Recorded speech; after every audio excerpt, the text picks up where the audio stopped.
Hola audiencia, ¿cómo están? Yo soy Matías Jara y esta es mi voz. Hoy estaremos hablando acerca de otro tema importante que ya viene, porque ahora tenemos una intro. ¡Vamos!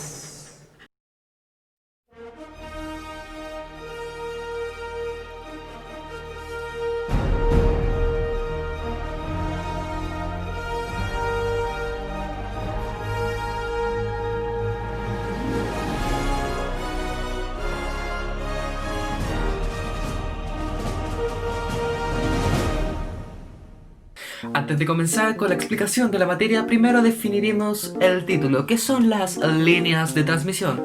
Según San Wikipedia, las líneas de transmisión es una estructura material de geometría uniformemente utilizada para transportar eficientemente la energía de radiofrecuencia desde un punto a otro, como puede ser de un equipo de transmisión a otro, de un transmisor a la antena, entre otras aplicaciones. En resumidas cuentas, es una línea que transmite información a través de una onda electromagnética. Lo que nos toca hablar hoy día es acerca del modo de propagación transversal electromagnética en líneas de transmisión sin pérdidas. Como ya definimos primero las líneas de transmisión, definiremos ahora cuándo estas carecen de pérdidas. Primero recordando, cuando estábamos estudiando acerca de los medios dispersivos podíamos encontrar la tangente de pérdidas, en el cual cuando solamente dependía de la conductividad eléctrica podríamos expresar la tangente de esta manera, donde solamente depende de la conductividad eléctrica, W, y la permitividad eléctrica, en donde cuando este era muchísimo mayor a 1, podíamos concluir de que este medio se comporta como un excelente conductor. ¡Eso! Ahora, imaginémonos de que en estas líneas de transmisión paralelas, ya que nos estaremos enfocando en esa estructura, lo envolvemos en dieléctricos que poseen conductividad igual a 0, dieléctricos perfectos. Podríamos decir de esta manera que carecerán de pérdidas. Ahora, ¿cuándo va a ser un modo de propagación transversal electromagnético? Esto se refiere a cuando en la línea de transmisión la onda propagada no poseerá magnitud tanto del campo eléctrico como del campo magnético en dirección a la propagación de la onda. Es decir, por ejemplo, imaginemos de que va para allá, entonces la magnitud del campo eléctrico y magnético para allá será igual a 0.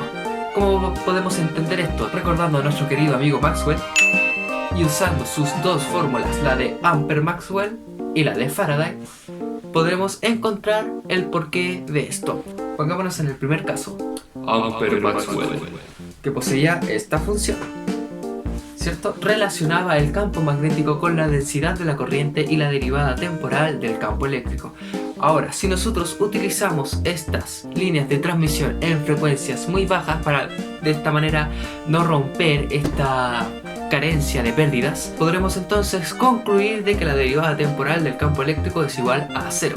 De esta manera nos quedará la función del campo magnético con solamente la densidad de la corriente, y utilizando la ley de Ampère nosotros podemos relacionar la corriente eléctrica en función del campo magnético. Ahora, utilizando la siguiente ecuación, la ecuación de Faraday, que aparecerá aquí en pantalla, donde se relaciona el campo eléctrico con la derivada temporal del campo magnético, como estamos utilizando pequeñas frecuencias, esto será igual a 0. De manera de que este campo eléctrico va a ser conservativo y así nosotros podremos definir un potencial eléctrico, en el cual dependerá del campo eléctrico. Pues se hizo de noche, hace la luz. Viéndolo de manera más gráfica, nosotros podríamos decir entonces de que cuando la corriente circula por estas líneas de transmisión, el campo magnético circulará siguiendo la ley de la mano derecha. Para allá la corriente, para acá el campo. Y nosotros podríamos describir toda la línea de transmisión como una inductancia gigantesca, de esta manera guardando energía reactiva en forma de campo magnético. Ahora, si nosotros planteamos de que en esta línea de transmisión hablamos de una línea homogénea, entonces nosotros podemos expresar la inductancia en función de la distancia recorrida por la onda en la línea de transmisión. Por otro lado, nosotros también podremos encontrar una diferencia de potencial entre las dos líneas paralelas, y de esta manera actuará como un condensador, y en el caso similar podremos expresar el condensador en función de la distancia. De esta manera nosotros podemos expresar de manera visual esta línea de transmisión de la siguiente manera. En donde así nosotros podemos representar la línea como la inductancia y de manera paralela el condensador, en función obviamente de la distancia. Recordando, sabemos de que tanto el condensador como la inductancia poseen ciertas funciones en el cual uno se relaciona con el voltaje y otro se relaciona con la corriente eléctrica. Pero ¿de dónde salen estos? Para el primer caso utilizaremos la ley de Lenz. Esta nos plantea de que si existe un campo magnético externo, inducirá una corriente eléctrica que a su vez inducirá un campo magnético opuesto al campo magnético externo. De esta manera nosotros podemos encontrar una relación en que si varía el campo magnético externo, variará también la corriente eléctrica, y definiendo, como hemos estudiado anteriormente, el voltaje en función de la derivada temporal del flujo magnético, podemos nosotros definir la inducción o la autoinducción como una relación entre el voltaje y esta corriente que puede variar con respecto al tiempo en base al campo magnético. Y así nosotros, despejando, obtendremos la fórmula conocida.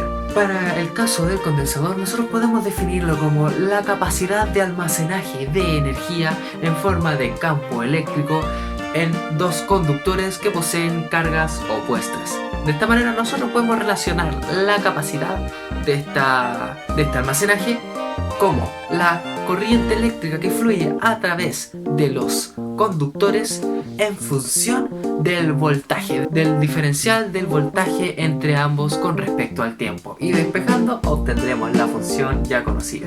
Ahora sí se viene lo chido. Hay que recordar de que en las líneas de transmisión ocurrirá una variación en estas fórmulas que ya encontramos anteriormente. ¿Por qué? Porque hay una dependencia de la distancia. Es por eso que, por ejemplo, tomando esta fórmula que relaciona la corriente eléctrica con la inductancia, nosotros podemos expresar entonces la fórmula de la siguiente manera. Ahora se preguntarán, ¿podremos hacer lo mismo para el tema de la capacitancia? Pues sí, sí podemos, porque aquí está. Ahora nos adentraremos al mundo de las matemáticas. ¿Por qué? Se preguntarán, porque así nosotros obtendremos algo interesante e importante para realizar nuestros análisis con respecto a estas líneas de transmisión sin pérdidas en un modo de propagación transversal electromagnético. Así que, vamos allá. Hay que recordar primero las dos fórmulas que obtuvimos anteriormente, tanto para el voltaje como para la corriente. Ahora, como se puede apreciar, primero tomaremos el caso del condensador, que es este de aquí. Este posee una derivada con respecto al tiempo del voltaje. Entonces nosotros podemos utilizar el voltaje de la fórmula que tiene la inductancia y así, de esta manera, la expresión, trasladarla aquí. Desarrollando la expresión correspondiente, nosotros podemos encontrar este choclón de aquí. Ahora, como encontramos términos semejantes, que en este caso sería la distancia, dividimos y así nos va a quedar esto de ahí. Ahora, si recordamos, nosotros podemos encontrar de que la derivada posee una definición, y esta definición es utilizando el límite. Así que, ¿qué haremos ahora? Correcto, nosotros utilizaremos el límite ahora con respecto a ¿qué? Límite de la distancia tendiendo a cero. O sea, enfocándonos en un punto que en este caso sería el nodo. Y así nosotros finalmente obtenemos esta expresión que aparecerá en pantalla. Si ahora nosotros derivamos con respecto al tiempo, nuevamente nos aparecerá esta expresión final. Se preguntarán, ¿podemos hacer lo mismo para el tema del voltaje? Así es. Haciendo el mismo análisis, tenemos expresión del voltaje, expresión de la corriente. Trasladamos la expresión de la corriente a la derivada con respecto al tiempo. Nosotros finalmente obtenemos este choclón de aquí. Luego nosotros dividimos y finalmente, utilizando la definición de límite, tendremos la distancia a cero, la diferencia de la distancia a cero, y nosotros después derivamos con respecto al tiempo y obtenemos esta función. Ahora, recordando el teorema del Cauchy-Schwarz, nosotros podemos relacionar de que la derivada al cuadrado con respecto a tiempo y distancia será igual a la derivada al cuadrado con respecto a distancia y tiempo. Espero haberlo dicho bien. Sí. De esta manera nosotros podemos encontrar una relación en las dos ecuaciones que hemos hallado. y de esta manera obtener un nuevo parámetro. Este parámetro corresponderá a la B sub L, que corresponderá a la velocidad de propagación de la onda, en el cual este se basará en tanto la inductancia con respecto a la distancia y el condensador con respecto a la distancia. Y de esta manera nosotros podemos finalmente resolver estas derivadas y obtener finalmente las ecuaciones tanto para la corriente eléctrica como para el voltaje eléctrico. Ahora se preguntarán por qué hay algunos I's y hay algunos B's que poseen este más y este menos encima.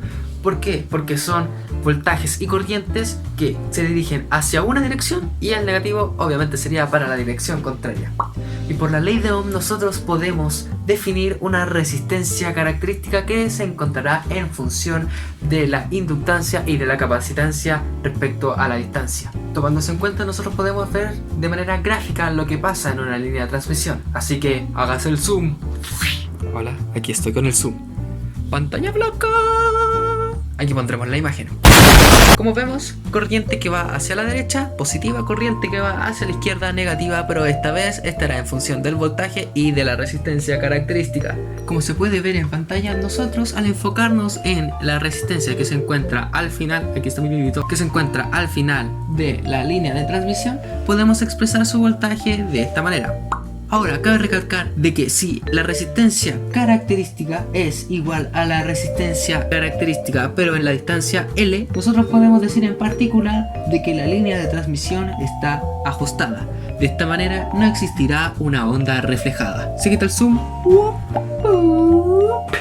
Volviendo. Nosotros recordando este coeficiente de reflexión la habíamos encontrado en esta interfaz entre dos medios cuando una onda plana incidía de manera normal entre un medio y el otro, y podríamos expresarlo de la siguiente manera. Podemos encontrar una forma análoga para líneas de transmisión, recordando de que el coeficiente de reflexión dependía tanto del campo eléctrico como del campo magnético. Podemos entonces encontrar esta relación de aquí, relacionándolo con el voltaje y con la corriente. De esta manera finalmente podemos obtener de que el coeficiente de reflexión quedará en base a las resistencias, tanto de C como el de L que se encontraba al final. Es por eso que cuando RC era igual a RL, el coeficiente de reflexión es igual a 0. Ahora, ¿cómo lo podemos ver de manera más gráfica? Imaginemos lo siguiente. La energía sale del voltaje, ¿cierto? Y comienza a circular a través de esta línea de transmisión. Al llegar a la resistencia deseada, en la distancia L, este voltaje volverá a la fuente de manera negativa. Ahora, el coeficiente de reflexión nos ayudará a encontrar cuánto equivale esta magnitud de la onda reflejada. Pero hablando de manera teórica, estas reflexiones ocurrirán de manera infinita, llegando a un punto en que será imposible medir esta magnitud. Pero lo que nos interesa es cómo podemos apreciar, cómo podemos analizar esto en función del tiempo. Aquí es cuando aparece nuestra herramienta, diagrama de poder. Este nos permitirá de manera gráfica ver cómo evoluciona esta onda con respecto al tiempo y la magnitud, y así medir y medir y medir hasta finalmente llegue a su estado estacionario. Y eso ha sido todo por mi parte. Espero que les haya gustado, haya entendido, haya entretenido un poquito de su momento de estudio, y nos vemos en otro video más. Adiós.